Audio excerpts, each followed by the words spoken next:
कि शायद ये हमारी Covid. Namaskar. I have a few announcements to make, and they are as follows. I would request your patience.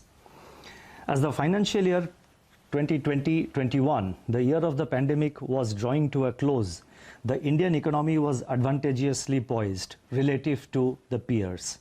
India was at the foothills of a strong recovery, having regained positive growth, but more importantly, having flattened the infections curve. In a few weeks since then, the situation has altered drastically.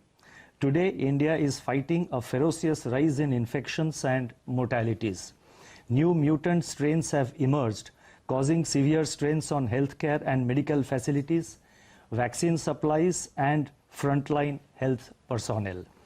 The fresh crisis is still unfolding. India has mounted a valiant defense domestically and globally to ramp up vaccines and medical support and save lives. Simultaneously, shoring up livelihoods and restoring normalcy in access to workplaces, education, and incomes become an imperative. As in the recent past, the Reserve Bank will continue to monitor the emerging situation and deploy all resources and instruments at its command in the service of the nation, especially for our citizens, business entities, and institutions beleaguered by the second wave. The devastating speed with which the virus affects different regions of the country has to be matched by swift-footed and wide-ranging actions that are calibrated, sequenced, and well-timed, so as to reach out to various sections of society and business, right down to the smallest and the most vulnerable. While doing so, our admiration and gratitude goes out to the brave citizens of our nation, to our doctors, healthcare and medical staff, police and law enforcement agencies, and to other authorities who battle the second surge selflessly and tirelessly and have been at the front line for more than a year now. Their services to our nations are now needed more than ever. The quarantine facilities of the Reserve Bank of India continue to operate with more than 250 RBI personnel and service providers away from their homes to ensure continuity of various segments of financial markets and RBI operations.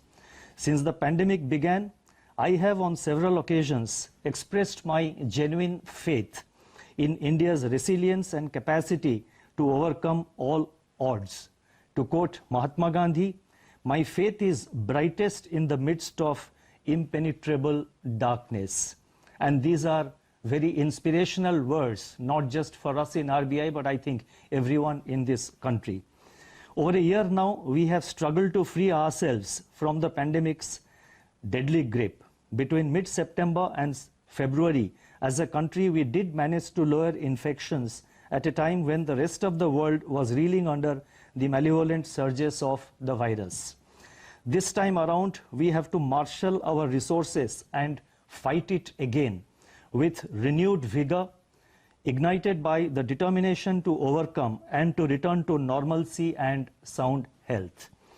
Before I set out the measures that the Reserve Bank is proposing to undertake as part of the first part of a calibrated and comprehensive strategy against the pandemic, let me reflect on the macroeconomic and financial conditions that prevail, so that the context in which today's measures are being taken can be appreciated.